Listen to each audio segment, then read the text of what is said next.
Hi everyone, first video for 2026 and we are back with a brand new Mizuno M13 and M15 irons. Yep. So just freshly launched for the start of the year. Mizuno always produce unbelievable looking irons and irons that feel amazing off the club face. The Mizuno Pro M13s are a direct replacement for the 243s. 243s and then the M15s is replacing 245. Yeah, so we've got the M15s look unbelievable, look like a blade iron, but they're actually a hollow body construction, so designed for more forgiveness, more launch. Your M13 is maybe more what you would see for your more of a player's type player club. iron. Yeah. So you get tri-cut solo on there for tough interaction, getting in and out the tough a little bit more. Your M15, that a little bit more distance on there that we'd expect from it. Yeah. We're just going to hit 5 shots with each. I'm going to be doing the hitting today because Kieran's injured and I'm just half injured, so unfortunately we're both struggling a little bit with that. This is not a case of beware of the injured golfer. No, probably not. not. On the telly. This is 2 injured golfers. Yeah, exactly. There could be the some bad shots sense in here. So we're going to keep it really short, simple. Just going to test out performance of both these irons to give you guys an indication of what they're like. As we said, they feel and sound amazing. We know that from Mizuno. Yeah, that's always a feature of them. Certainly the last range, like you said, I was playing the 243s and they felt amazing. Unbelievable clubs. Yeah. There's been a lot of success with them with our members. Yeah. You know, a lot of people have switched into them. And as always, it's created a lot of hype just purely off the look. People are interested to try them out. Straight away they look excellent. Particularly the M15, the amount of comments in terms of people thinking that's a replacement for the 241. Yeah, the look of the blade. The look of it. Yeah, looks unbelievable. Also prior to this as well, I had a few shots with the DNA kit so we know what shaft we're going in it. It's a great feature of Mizuno that you can have the 3 swings before you go out, check where you are in terms of shaft, so it gives you that real good start line from a fitting perspective. Unbelievably, I'm in a C-taper 130X, which is... You didn't expect. No, exactly, especially being injured, but that's just to help me bring spin down, so we might find that some of the numbers when I'm hitting, I do get a little bit spinny. Yeah, that's your tendency. Right, okay. Let's go for it. Ready, go for it. First. So we're going in what is the more player style club first. Let's see how we got on. Immediately look unbelievable. Quite a small top line on there. Bit of offset on there though, so it doesn't actually look like there is a bit of forgiveness. Yeah, you look down at it. Yeah. And it sounded pretty pure. That's certainly a feature from the previous set like that I was playing. The look of it's excellent in terms of it having a pretty small profile. But it doesn't look scary. Like you know that you've got a little bit of room in there for miss hits. Totally. Which I'm sure I'll find.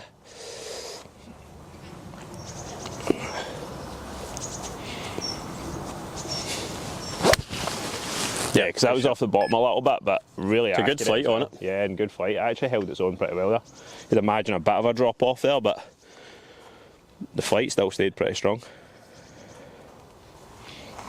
Not caught both of them particularly great there. That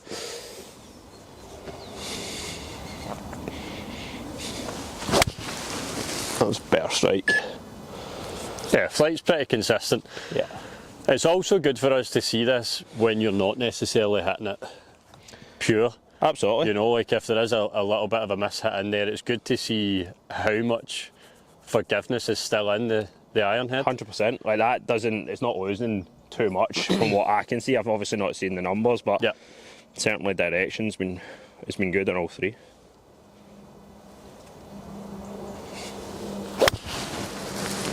Again, good direction, just a miss right. Just I'm struggling to go off my right side a wee bit with this injury, so I might get a few contacts like that. And that's hopefully what we'll see when we go into M15 though, that there is a bit more forgiveness in there. Yes,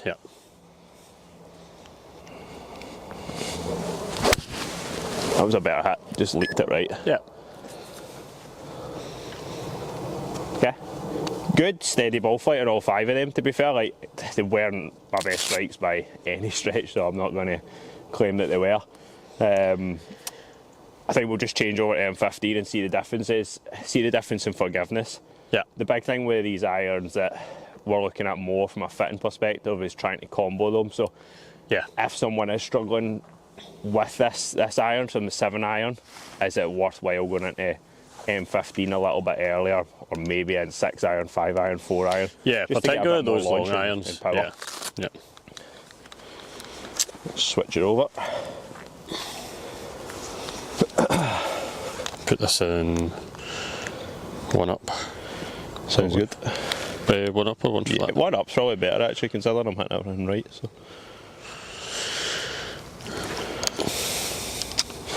But an element of that, obviously, somewhat kind of injury, and somewhat just the difference in the shaft that you're using as well. Like numbers wise, is kind of like what we would expect for you, like spinning just a fraction on the high side. I think like most of the strikes there that I you've had, not quite had it perfect from they were like a little standpoint. strikes are a little low in the face, so I'd expect them to spin up a bit as well. So yeah. Right, firstly, just gives a wee bit of a description in terms of the change in look over the ball. it doesn't look that much longer from toe to heel. Yep. But certainly top line's a lot thicker, so a bit more confidence inspiring there for sure. So like from this side, like we were saying in the build up earlier, like these look unbelievable. Like you would think they're a blade iron. Yeah. But when you go down there, just thicker top line. Yeah, there's definitely that more forgiveness in it, even just looking at it. It's going to give people more confidence that they're not looking down at a blade. Just looks like it's going to go further. Let's see if we can put that to the test. Like that's went further and that was a total miss hit. Yeah. Lofts on these are a couple of degrees stronger as well. Yeah.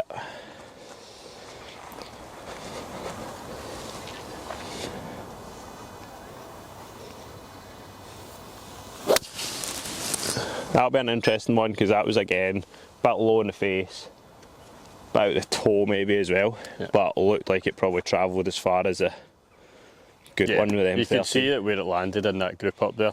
The numbers back that up as well. Yeah.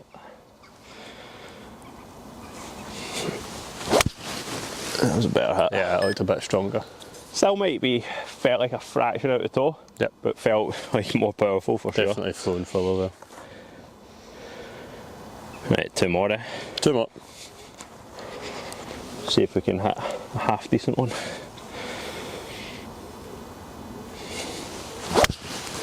Still a bit low. Just really struggling to go off that side. I'm proving that forgiveness is required, that's for sure. Yeah. This is definitely not the kind of head profile that you've currently in or have been playing for years. No, I have considered like going into something more like this, especially to try and bring the spin down a wee bit. Up the top end as well, like going in 6.5, 4 iron, maybe something a bit more powerful.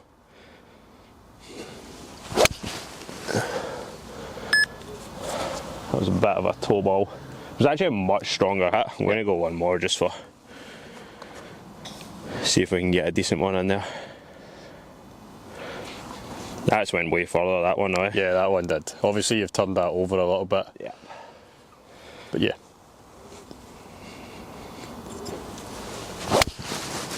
That was better. Pushed it, but it was better. Again, definitely they felt like, without seeing the numbers, that they've gone a decent bit further, and there was some misstrikes in there for sure. Yeah, so overall in terms of like both clubs, both like head types, your strike location's actually not much different at all between the two of them. Okay. Maybe a fraction more heel biased on the M13. Right, okay. But it's pretty similar. In terms of the numbers, certainly from a carry, there's what have we got? An 8-yard increase on average on the M15s, which is roughly what we would expect, the difference in those heads. Yeah.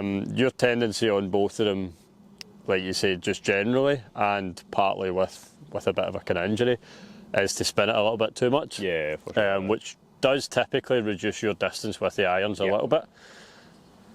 Spin, certainly in the M15s, drops a fair amount. Yeah. You know, so we get it launching slightly lower, but certainly spinning a lot less, so we do get a little bit more out of it. Strikes wise, I probably would say that you actually, it seemed overall like although they were similar, there was a couple more low in the face on the M15. Right, yeah, Probably especially just at the start there, first like 2 or 3. And again, that just shows you the added forgiveness in that. Yeah. A lot of people like that based on the fact that you can still get a bit of launch on it, help to get it launching, particularly when you've hit it a wee bit low in the face. Yeah, for sure. Just to give them an idea for you guys in terms of M13 versus M15, we're going to expect much more distance out of M15. You can see it there because I never gave either of them a particular fair test in terms of strike location on both. No. But M15 is going to maintain that forgiveness much better. Yeah, certainly you're going to get a wee bit less drop off in distance. But even then, I don't think that dropped off a crazy amount for me because some of those strikes I was hitting on them were pretty poor. I don't actually think I caught anything that I would have been really overly happy with in terms of strike, but performance of them still stayed pretty decent. And the feel off them was fantastic. Even for me, like as I say, catching them a wee bit toey at times or a wee bit heely at times, off the bottom at times, still maintaining that feel. So definitely something, if you are looking at a new set of irons this season, make sure to be trying the Mizuno Pro M13 M15. If we are fitting you up, we'll go through the DNA kit at the start. There's so many shaft options when it comes to Mizuno. Grip options are fantastic as well because there's no upcharge with Mizuno for grip options. And it just means make sure you get fitted as well, because even there for testing this shaft from your DNA kit, there is loads of other recommendations that we can try out for you as well. And it's definitely worthwhile checking your numbers, because it might be a case of, rather than just going full set of M13s, we would maybe combo just to give that wee bit extra forgiveness at the top. Yeah, absolutely. What we're going to do now is we're going to get another video on the go with a new GPX driver. So we're on to that one. Hopefully we'll be able to swing a wee bit more freely in this one, but we'll see. Let's do it.